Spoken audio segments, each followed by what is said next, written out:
Class 5-ৰ গণিতৰ আৰ্হি প্ৰশ্নকাকতৰ প্ৰশ্নসমূহ সমাধান কৰোঁ আহা। শুদ্ধ উত্তৰটো বাছনি কৰা।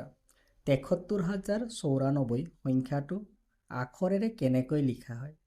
শুদ্ধ উত্তৰটো লিখিবা তোমালোকে বি। খ নম্বৰ প্ৰশ্নটো চোৱা।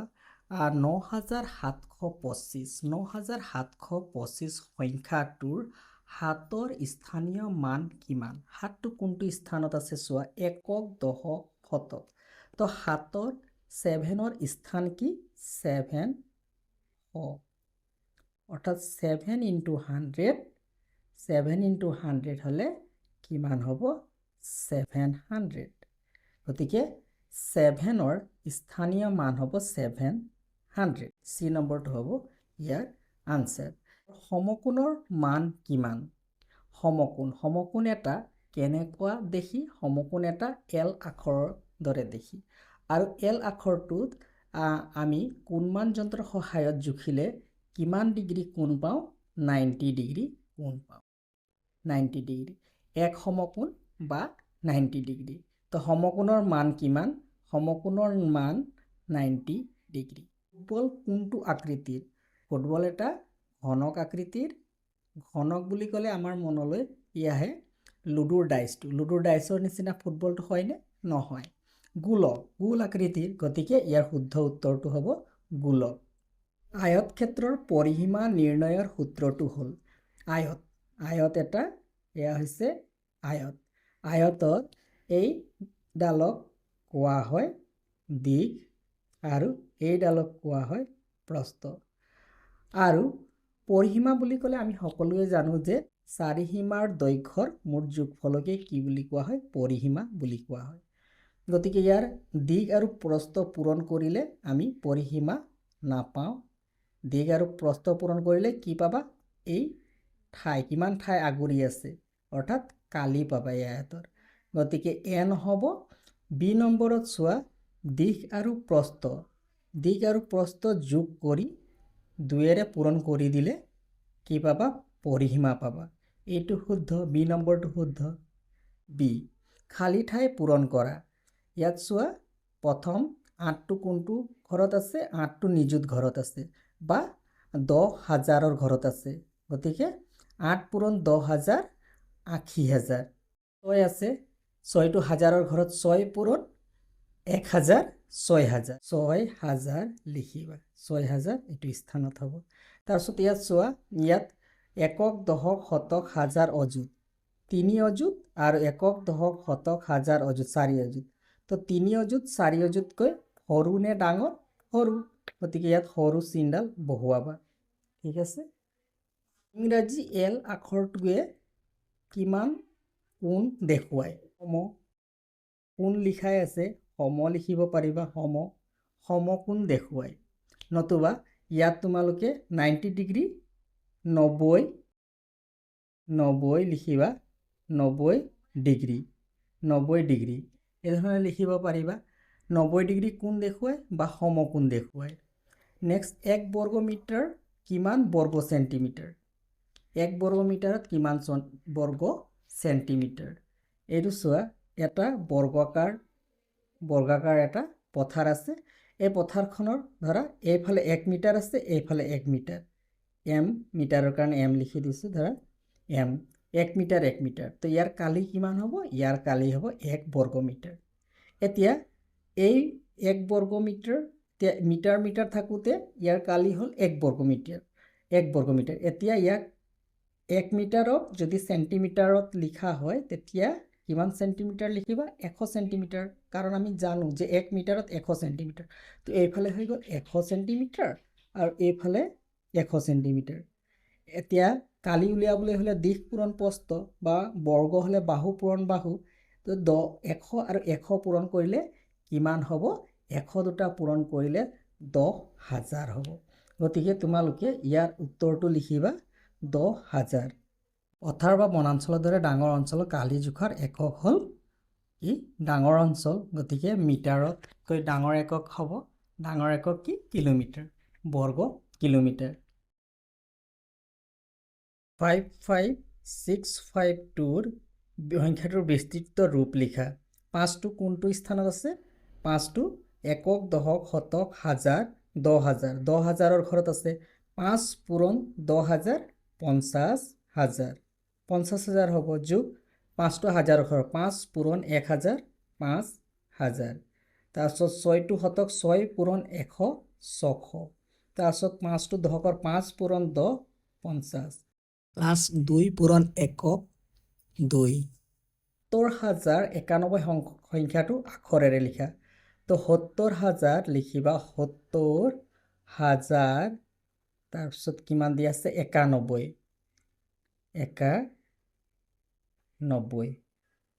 70,091 নেক্সট কুৱেশ্যন সমকোণ আৰু সূক্ষ্মকোণৰ মাজত দুটা পাৰ্থক্য লিখা সূক্ষ্মকোণ লিখিবা সূক্ষ্মকোণ 90 ডিগ্ৰীতকৈ 90 ডিগ্ৰীতকৈ সৰু হয় কিন্তু সমকোণ কি হয় সমকোণ ঠিক 90 ডিগ্ৰী হয় এইটো হৈছে পাৰ্থক্য সূক্ষ্মকোণ 90 ডিগ্ৰীতকৈ সৰু হয় কিন্তু সমকোণ ঠিক 90 ডিগ্ৰী হয় তাৰপিছত আৰু এইটো এটা সমকোণৰ পাৰ্থক্য 2 নম্বৰ পাৰ্থক্য এনেধৰণে লিখিব পাৰিবা সূক্ষ্মকোণ এটা ভিৰ দৰে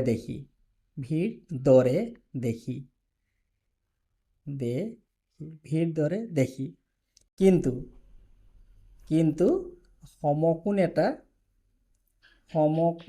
এটা এল আখৰৰ বা এল আখৰৰ দৰে দেখি এইটো পাৰ্থক্য এটা ঘনকৰ তল কাক চুকৰ সংখ্যা লিখা ঘনক এটাৰ তল 6খন তাৰপিছত ঘনক এটাৰ কাষ কিমান থাকে 12টা কাষ আৰু চুক কেইটা চুক ইফালে 4 ইফালে 4 4 4 8 8টা চুক কাষ 12টা আৰু তল 6খন তলৰ সংখ্যাবোৰ ঊৰ্ধ্বক্ৰমত সজোৱা ঊৰ্ধ্বক্ৰম অৰ্থাৎ সৰুৰ পৰা ডাঙৰলৈ সজাবা তো আটাইতকৈ সৰু কোনটো ইয়াত কিমান দিয়া আছে চোৱা একক দশক শতক হাজাৰ 6 অযুত 9 অযুত গতিকে আটাইতকৈ সৰু এই দুটাৰ ভিতৰত হ'ব এতিয়া 69,000 ইয়াতো 69,000 69,000 ইয়াত 200 আছে ইয়াত 2 আছে গতিকে 200তকৈ 2 সৰু গতিকে প্ৰথমতে কিমান লিখিবা 69,002 ঊৰ্ধ্বক্ৰমত ইয়াতকৈ ডাঙৰ কোনটো হ'ব ইয়াতকৈ ডাঙৰ বা এনেকৈ চিন দি দিব পাৰিবা ইয়াতকৈ ডাঙৰ 69,200 এই সংখ্যাটোতকৈ ডাঙৰ 96 ইয়াত 200 আছে ইয়াত 2 এই দুটা সংখ্যাতকৈ সৰু গতিকে 96,002 লিখিবা তাৰপিছত 96,200 এইটো হৈছে 19 নম্বৰৰ উত্তৰ নেক্সট কুৱেশ্যন যোগ কৰা 7614,325 যোগ কৰিবা 4 5 9 1 2 3 9 7 5 4 এইটো বিয়োগ কৰা দিছে বিয়োগ কৰাটোত এতিয়া 3ৰ পৰা 4 তোমালোকে বিয়োগ কৰিব পাৰিবানে নোৱাৰা সৰু অংক বা সংখ্যা এটাৰ পৰা ডাঙৰ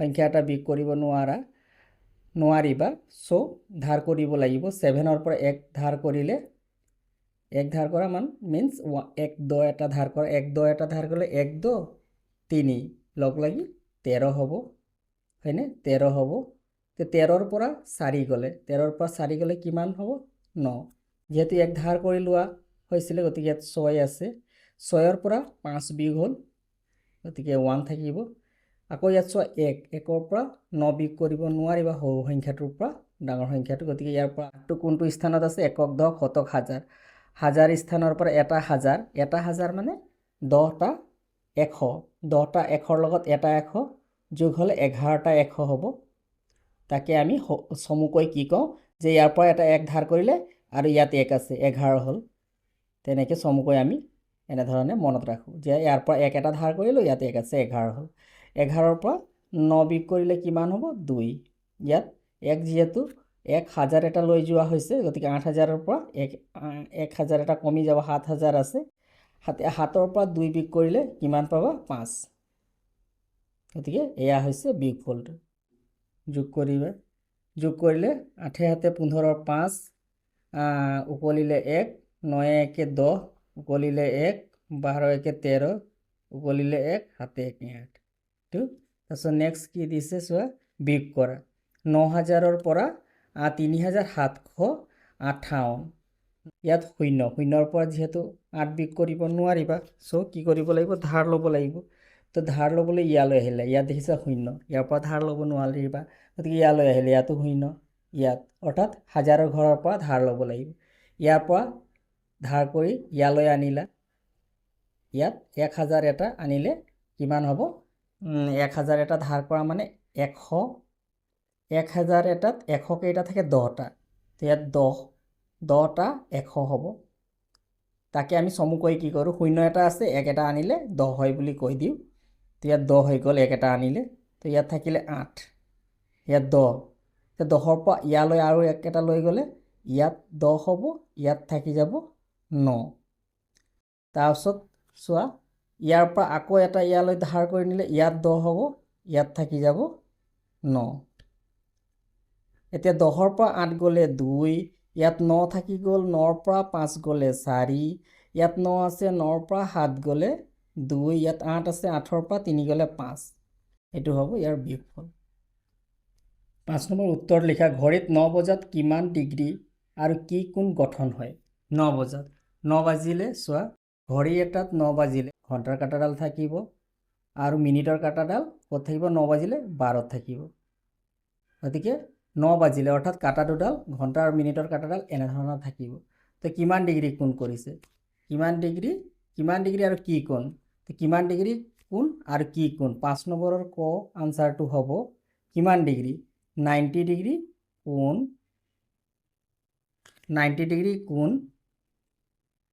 90 ডিগ্ৰী কোণ কৰে আৰু কি কোণ গঠন কৰে সমকোণ গঠন কৰে 90 ডিগ্ৰী হলে কি কোণ হয় সমকোণ গঠন কৰে 90 ডিগ্ৰী কোণ কৰে আৰু কি কোণ গঠন কৰে সমকোণ গঠন কৰে next question 45 degree 90 degree 120 degree কোণক সূক্ষ্মকোণ সমকোণ আৰু স্থলকোণ হিচাপে শ্ৰেণী বিভাজন কৰা তো সমকোণ 90 ডিগ্ৰীটো হয় সূক্ষ্মকোণ 45 ডিগ্ৰী আৰু স্থলকোণ 120 ডিগ্ৰী এনেধৰণে শ্ৰেণী বিভাজন কৰিবা এই তিনিটা কোণক তাৰপিছত চুঙা আকৃতিৰ বস্তু দুটাৰ নাম লিখা তো চুঙা আকৃতিৰ বস্তু দুটাৰ নাম গিলাস এটা চুঙা আকৃতিৰ বস্তু হয় গিলাস তাৰপিছত বটল এটা চুঙা আকৃতিৰ বস্তু তাৰপিছত গেছ চিলিণ্ডাৰ তাৰপিছত ঢোল এইবিলাক চুঙা আকৃতিৰ বস্তু গতিকে যিকোনো দুটা চুঙা আকৃতিৰ বস্তুৰ নাম লিখিবা তলৰ চিত্ৰ দুটাৰ কোণৰ মাপ জোখা এয়া এটা চিত্ৰ এইটো এটা চিত্ৰ এই চিত্ৰ দুটাৰ কোণমান যন্ত্ৰ লৈ পেলাই তোমালোকে জুখি পেলাই কিমান ডিগ্ৰী হ'ব এটা সূক্ষ্মকোণ হয় এটা স্থূলকোণ হয় তোমালোকে জুখি পেলাই কোণ দুটাৰ মাপ লিখিবা 6 নম্বৰ দিশ 10 মিটাৰ আৰু প্ৰস্থ 4 মিটাৰ হ'লে আয়ত ক্ষেত্ৰৰ পৰিসীমা নিৰ্ণয় কৰা এতেকে পৰিসীমা 2 পূৰণ দিশ যোগ প্ৰস্থ 2 পূৰণ দিশ যোগ প্ৰস্থ এইটো হৈছে সূত্ৰটো গতিকে ইয়াত দিশৰ মান কিমান আছে 10 আৰু প্ৰস্থৰ মান 4 10 আৰু 4 যোগ কৰিলে কিমান হ'ব 14 2 14 28 মিটাৰ এককটো মিটাৰত আছে 28 মিটাৰ তো এনেধৰণে অংগ নম্বৰৰ উত্তৰটো কৰিব পাৰিবা এটা সমবাহু ত্ৰিভুজৰ প্ৰতিটো বাহুৰ দৈৰ্ঘ্য 5 সেন্টিমিটাৰ পৰিসীমা কিমান ইয়াৰ আনসাৰটো তোমালোকে এনেধৰণে লিখিব পাৰিবা প্ৰথম 6 নম্বৰ সমবাহু ত্ৰিভুজ যি ত্ৰিভুজৰ তিনিওডাল বাহু সমান তাকে সমবাহু ত্ৰিভুজ বুলি কোৱা হয় আৰু সমবাহু ত্ৰিভুজৰ পৰিসীমাৰ সূত্ৰটো কি আছিল সমবাহু ত্ৰিভুজৰ পৰিসীমা আমি কেনেধৰণে ওলাইছিলো পৰিসীমা বাহু যোগ বাহু গতিকে বাহু যোগ বাহু বা 3 পূৰণ বাহু এইটো হৈছে সমবাহু ত্ৰিভুজ এটাৰ পৰিসীমা ওলোৱাৰ সূত্ৰ গতিকে প্ৰথম নম্বৰৰ সমাধান বা উত্তৰটো কৰোঁতে এনেধৰণে কৰিব পাৰিবা। সমবাহু ত্ৰিভুজৰ বাহু বুলি লিখিবা। সমবাহু ত্ৰিভুজৰ বাহু 5 সেন্টিমিটাৰ। 5 সেন্টিমিটাৰ। এতেকে পৰিসীমা ইজ ইকুৱেল সমান চিন 3 পূৰণ বাহু। 3 লিখিবা, বাহু কিমান 5, 3 5 গুণ 15 সেন্টিমিটাৰ। গতিকে সমবাহু ত্ৰিভুজৰ পৰিসীমা কিমান হ'ল 15 সেন্টিমিটাৰ। এটা বৰ্গক্ষেত্ৰৰ বাহুৰ দৈৰ্ঘ্য দিয়া আছে, কালি নিৰ্ণয় কৰা। বৰ্গক্ষেত্ৰৰ বাহুৰ দৈৰ্ঘ্য 8 সেন্টিমিটাৰ।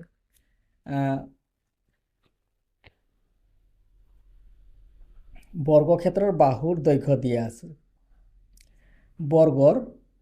বৰ্গক্ষেত্ৰৰ বাহুৰ দৈৰ্ঘ্য